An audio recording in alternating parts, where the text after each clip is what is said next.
जैसा बॉडोइन ने स्पष्ट किया।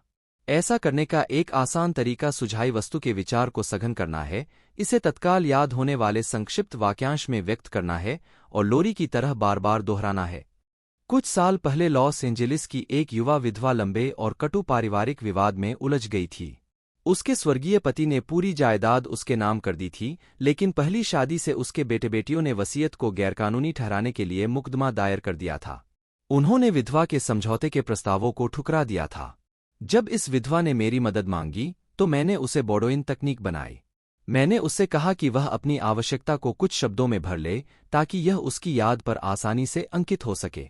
उसने जो वाक्यांश चुना, वह था, यह दैवी इच्छा के अनुरूप पूर्ण हुआ।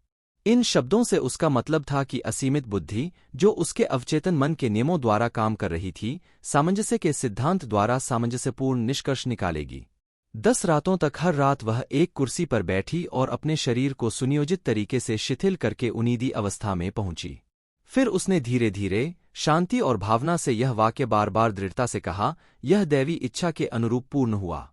उसे आंतरिक शांति का एहसास हुआ। फिर वह गहरी, सामान्य नींद में सो गई। 11वें दिन सुबह जागने पर उसे सुखद एहसास हुआ। उसे विश्वास था कि यह सचमुच पूर्ण हो गया था। उसी दिन उसके वकील ने उसे फोन किया। विपक्षी वकील और उसके मुवक्किल समझौते के लिए तैयार हो गए थे।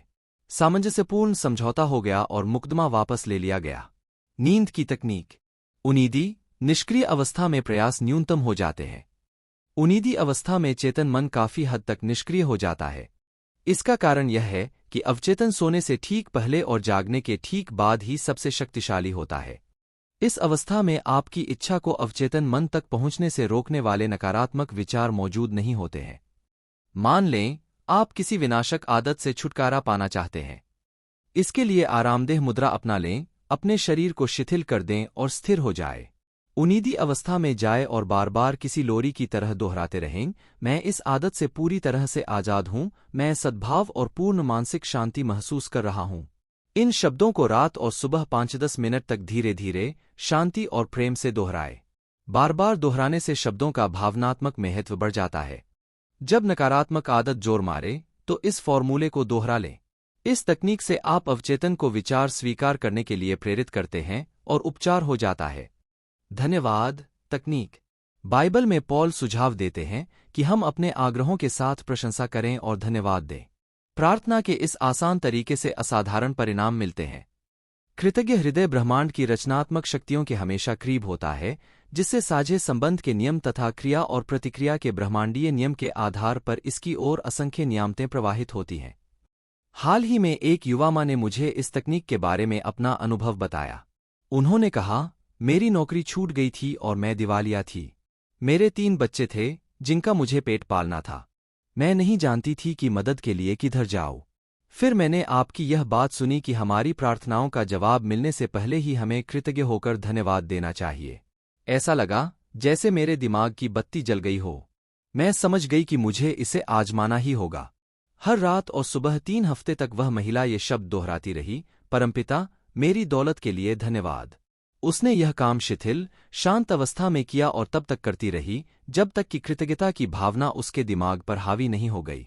उसने कल्पना की कि वह अपने भीतर की असीमित शक्ति और बुद्धिमत्ता का आह्वान कर रही है। हालांकि जाहिर है, वह रचनात्मक बुद्धिमत्ता या असीमित मस्तिष्क को देख नहीं सकती थी। वह आध्यात्मिक अनुभूति की अंदरूनी आंख से देख रही थी और उसे यह एहसास था कि दौलत की उसकी विचारछवि पहला कारण, फर्स्ट कॉज, था, जिससे उसे धन, प्रतिष्ठा और भोजन मिलेगा। उसकी विचार भावना दौलत से ओतप्रोत थी, जिस पर किसी तरह की परिस्थिति का प्रभाव नहीं पड़ा था। बार बार धन्यवाद परमपिता दोहराकर महिला का दिलोदिमाग स्वीकृति के बिंदु तक पहुंच गया। जब उसके मन में कमी, गरीबी और रोग के विचार आते थे, तो वह आवश्यकतानुसार बार बार कहती थी, धन्यवाद परमपिता। वह जानती थी कि अगर वह कृतज्ञ नजरिया रखेगी तो उसका दिमाग दौलत के विचार को ग्रहण कर लेगा। यही हुआ। उस महिला की प्रार्थना का एक रोचक परिणाम मिला। प्रार्थना शुरू करने के कुछ समय बाद उसे रास्ते में एक पूर्व नियोक्ता मिला, जिससे वह 5 साल से नहीं मिली थी। पूर्व नियोक्ता ने उसके सामने अच्छी तनख्वाह वाली नौकरी देने का प्रस्ताव रखा। उसने उसे कर्ज भी दिया ताकि वह पहली तनख्वाह मिलने तक काम चला सके।